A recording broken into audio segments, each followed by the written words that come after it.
그 4개 지점 합쳐서 연매출이 70억 정도 나오시는 거네요. 네, 그렇죠. 1000명 중에 5등 안에 할 자신이 있다라고 스스로에게 질문을 던졌을 때 스스로 답할 수 있다면 그때가 창업을 준비가 완료된 시기라고 저는 생각을 해요. 안녕하십니까. 저는 대구에서 도조칼국수라는 창호를 운영하고 있는 만 34세 김승현입니다.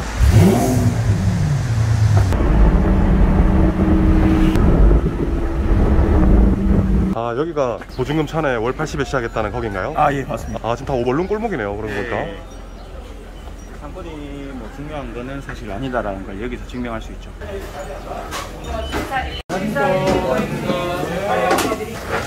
좁아서 열악합니다. 아, 여기 좀 좁네요. 네.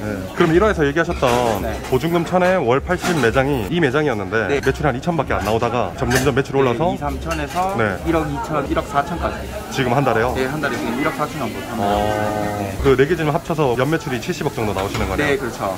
우리 매장이 테이블이 13개 있습니다. 하루 객수가 160팀에서 170팀, 13바퀴, 14바퀴 정도 회전이 된다고 했습니다. 지금 시간 뭐 2시 조금 덜 됐는데, 네. 1시 50분. 네. 이거 방금 시간 알려주신 건가요? 아니면 시계 자랑하신 건가요?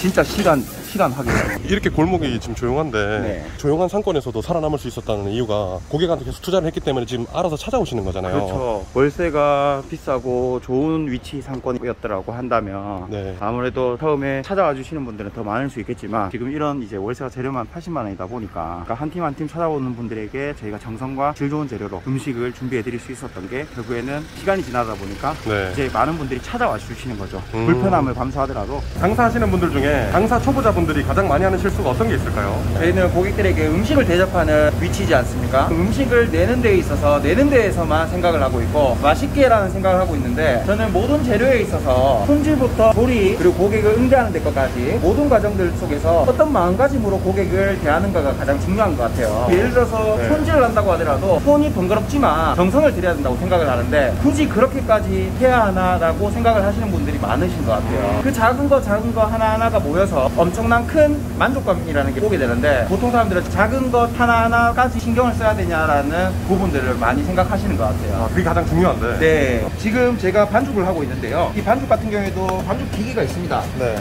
기계로 하게 되면 거품이 생기고 아무래도 발효가 빨리 진행되기 때문에 일일이 손으로 이렇게 적게 되는 것도 어찌 보면 그런 작은 정성인 거죠. 어떻게 하면 좀 더 맛있게 먹을 수 있고 어떻게 하면 더 만족을 할 수 있을까를 생각해 보면 내 매장에 맞는 메뉴들에 있어서 노력과 정성을 들일 수 있는 것들이 무궁무진하게 많을 겁니다. 그러면 장사 이제 처음 하시는 분들이나 네. 장사 지금 운영하시는 분들이 재료 손질이나 이런 모든 것들을 네. 자기가 편리한 대로 하려고 하지 말고 네. 고객에게 좀 더 충족을 시켜줄 수 있게끔 그렇게 해야 된다는 거네요. 그렇죠. 편하게 일하려고 하면 안 되고요. 힘들게 일하려고 생각하면 되고 네. 내가 조금이라도 더 불편하더라도 고객이 좀 더 편할 수 있고 좀 더 맛이 있을 수 있다면 거기에서 하나하나 잡아가야 되는 거죠. 고깃집으로 예를 들어볼게요. 네. 고깃집 같은 경우에도 요즘 구워주는 곳이 많습니다. 근데 구워주는 곳을 보면 업무적인 것들 때문에서라도 3인분이나 4인분을 삼겹살을 시켰을 때 4인분을 불판에 한 번에 올려서 구워주게 되겠죠. 근데 그것도 누구를 위해서입니까? 우리가 일하는 사람이 편하기 위해서 그렇게 하는 거예요. 고객들이 결국에는 2명에서 4인분을 시켰을 때 4인분을 불판에 올릴 것이 아니라 2인분을 먼저 올리고 맛있을 점에 맞춰서 드시라고 하고 익어갈 때쯤에 어떻게 추가로 2인분을 불판에 얹어서 고기 먹는 거에 있어서 끊기지 않게끔 그런 것도 작은 어찌 보면 고객을 위한 노력이 될 수 있겠죠.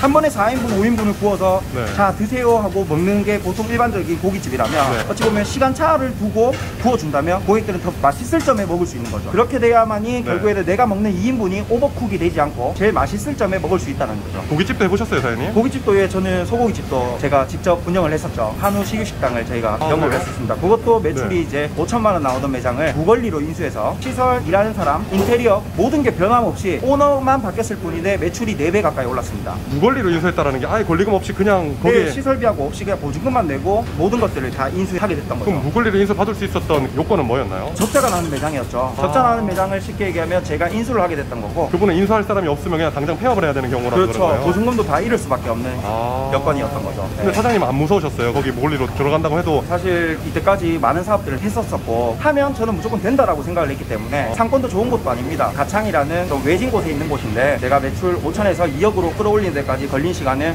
4개월 정도 걸렸습니다. 그럼 어떻게 그렇게 올릴 수 있었던 거예요? 고객은 사실 외진고까지 소고기집을 찾아오게 만들려고 하면 특별함이 있어야 찾아온다고 생각을 했었어요. 그러다 보니까 고기라 그러면 결국 고기의 품질이 좋아야 되는 건 당연한 거고요. 네. 왜 고객이 없을까라고 저는 생각을 해봤어요. 약했던 부분이 결국에는 식육식당이라고 하면 상차림비를 내고 네. 고기를 여러 가지 다양한 품목들을 먹을 수 있는, 내가 골라서 먹을 수 있는 거가 식육식당의 매력이잖아요. 네. 근데 그 매력이 사실은 없더라고요. 등심과 갈비살 두 가지 품목밖에, 인기 품목밖에 팔지 않더라고요. 그 이유는 장사가 되지 않으니까 어떤 품목들을 다양하게 구색을 갖추게 되면 로스가 나고 결국에는 버리는 상황이 생기다 보니 리스크 때문에 결국에는 깔지 않았던 거예요. 근데 저는 생각했을 때 내가 무언가를 얻으려고 하면 투자를 해야만 한다고 생각을 했었어요. 한 달, 두 달 동안은 안심, 채끝, 새우살, 그리고 살치살, 특수부위, 제비추리까지 네. 모든 부위들을 다 구색을 깔았어요. 근데 기존의 육부장님께서는 이렇게 하면 이거 고기 다 버린다, 아깝다, 네. 인기 품목만 내자라고 저랑 대립이 많이 됐었죠. 근데 거기서 저는 그냥 고객들 하나만 생각했어요. 고객들이 찾아왔을 때 소 한 마리의 부위가 다 있어야만이 저는 치육식당이라고 생각을 하는데, 그래서 저는 밀어붙였고 첫 달, 두 달째는 진짜 고기 수없이 수백만 원치를 버리긴 했죠. 근데 그 과정이 있었다 보니까 이제부터는 어떻게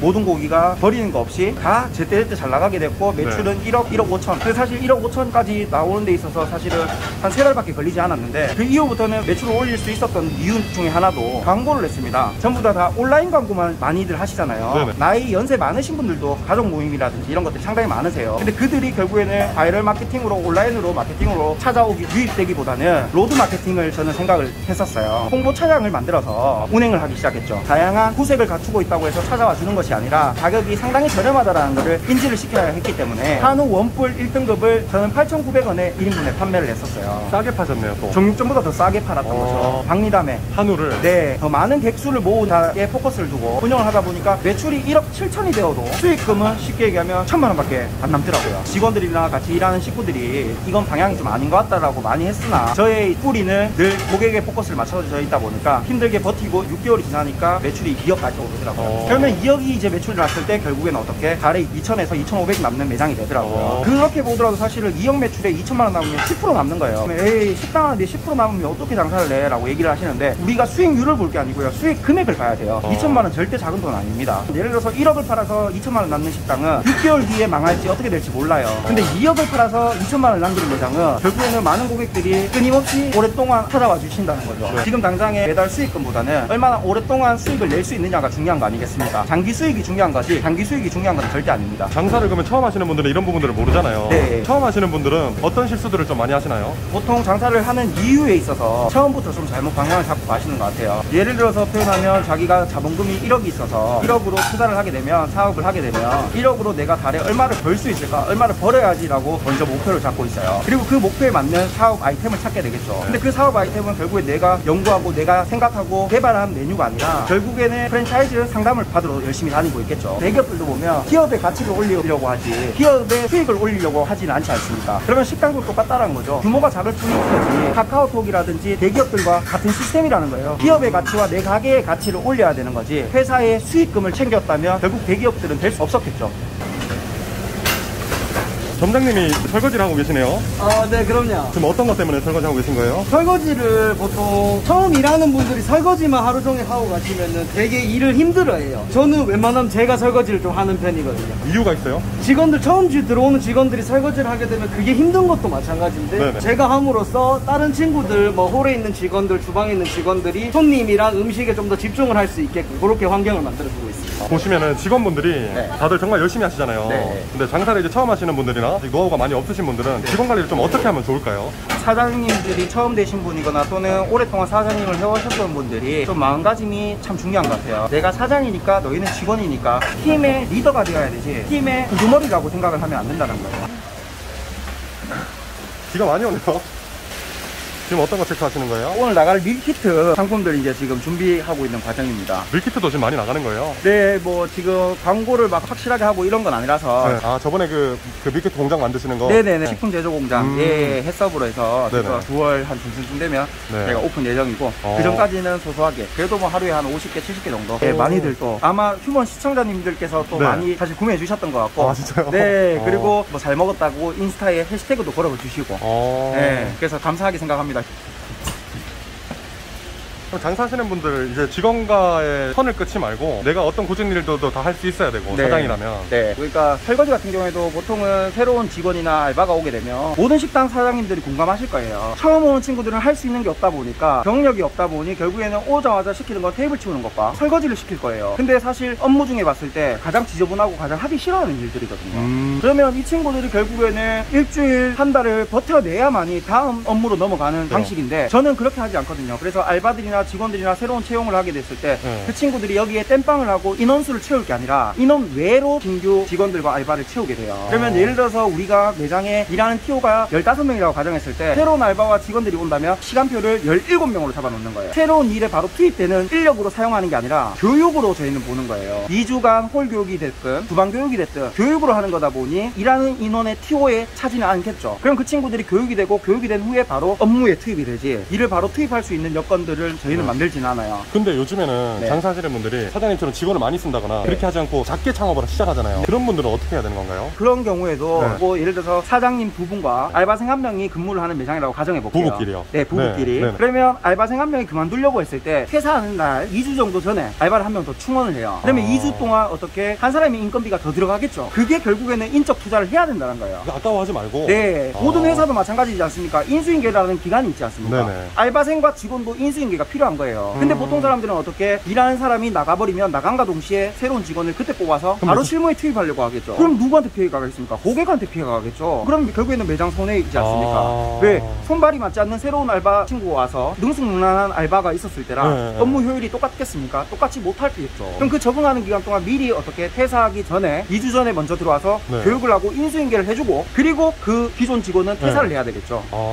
지금 방금 말씀해주신 소자본으로 창업하시는 분들이 장사를 하면은 한 달에 한 월 1,000만 원은 벌어야 된다고 다들 생각하고 장사를 시작하시잖아요. 그런 꿈을 안고 정말 어려운 거라고 저는 생각하는데 어떻게 생각하시는지. 사실 그 세전이냐 새우냐에 따라 상당히 차이가 많이 나요. 새우 1,000만 원을 벌려고 하면요 결국에는 우리가 장사하는 사람들이 보통 알고 있는 계산법대로 수익률을 계산했을 때 1,800만 원 정도의 수익금이 나야 새우 1,000만 원을 벌어갈 수 있는 그림이거든요. 근데 사람들은 그걸 생각하지 않는 거죠. 예를 들어 표현하면 연봉 1억 2천이라고 가정했을 때 그러면 우리가 상식적으로 사람들이 생각했을 때 한 달에 1,000만 원씩 버네라고 생각을 하는데 실상 연봉 1억 2천을 버는 사람들은 결국 월 실수령액은 700만 원 정도밖에 되지 않을 거예요. 같은 이치입니다. 식당도 마찬가지로 몇 프로가 남는다, 뭐 금액이 얼마를 번다, 누구 장사해서 얼마를 번다 하더라, 나도 장사를 하고 싶다 이런 생각을 가지시는데 사실 세후 달 1,000만 원 번다는 건 정말 쉽지 않은 일입니다. 아마 저희 자영업자들 중에서 1% 채 되지 않을 겁니다. 지금 보시면은 뭐 회사를 다니다 그만두시고 창업을 하시는 분들도 있고 부부끼리 맞벌이를 하시다가 또 그만두셔서 장사하시려는 분들이 있잖아요. 네, 그렇죠. 근데 지금 생각해보면 그분들도 다 지금 버는 연봉이나 월급에 만족을 못해서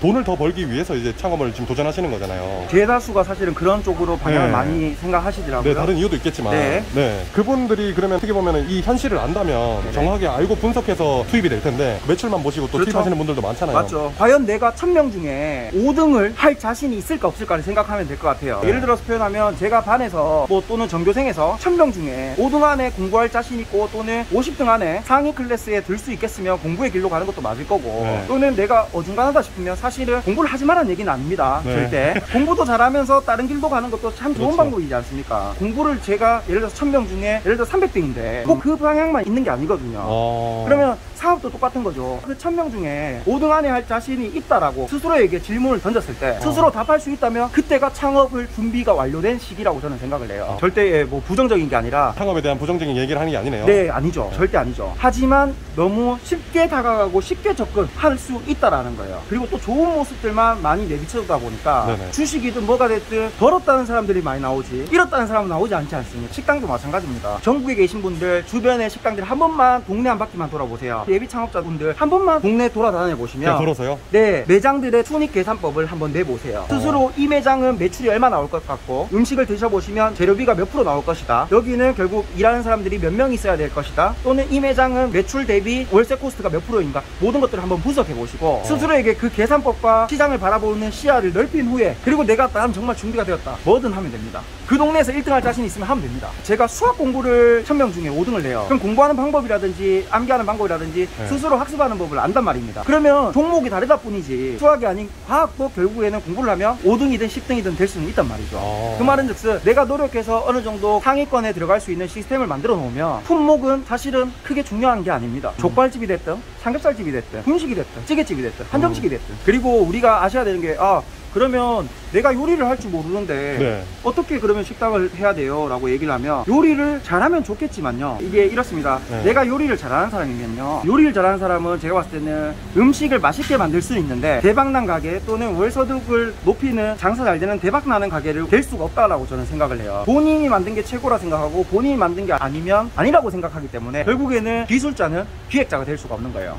달에 1000만원, 1500만원을 버는 사장님이 되고 싶고 리더가 되고 싶은 거는 기술자가 되는 게 아니고 기획자가 돼야 되는 거예요. 음식 할 줄 모르는 사람도 충분히 그렇게 기획자가 된다면 네, 할 수 있다는 거네요. 그렇죠. 그 기술자는 결국에는 우리가 채용을 하면 되고, 그 기술자를 어떻게 돈으로 사람을 부리는 게 아니라 마음으로 사람을 함께 이끌어갈 수 있는 충실한 좋은 기획자가 된다면 충분히 가능한 얘기인 거죠. 사람이 제일 중요하다. 그 사람이 결국에는 끝선에는 고객이 있겠지만 그 고객을 만족시키기 위해서는 내 직원과 식구들에게 제일 마음적으로 잘 대해야 된다는 거죠. 뛰어난 기획자가 있으면 뭐합니까? 기술자들이 받쳐주지 못하면 그 기획은 이루어질 수가 없는 건데. 그러면 장사 처음 하시는 분들이 요 마인드만 가지고 하면은 누구나 잘 될 수 있는 거예요. 그렇죠. 근데 그 마음 가진다는 게 사실은 1000명 중에 진짜 5명 미만? 그 마음을 처음에는 먹어도 오래 갈 수가 없다라는 거죠. 그것도 사실은 왜냐하면 오래 갈 수 없는 게 그분들이 마음가짐이 옳지 못하다 이게 아닙니다. 현실적으로 환경적으로 어쩔 수 없이 쫓기는 환경이 만들어지기 때문에 그런 것 같아요. 그러면 결국에는 나는 사업하는 데 있어서 환경적으로나 또는 생활적으로 쫓겨갈 것 같다고 한다면 그러면 아직 사업을 준비하면 안 되는 거죠. 여윳돈을 더 주고 내가 1년 동안 2년 동안 여유로운 마음가짐으로 또는 고객들을 늘려가는데 포커스를 두고 운영할 수 있는 자본금을 만들어 놓고 시작해야 되는 게 맞다는 거죠. 왜냐하면 우리에게 주어진 시드는 결국 제한되어 있단 말입니다.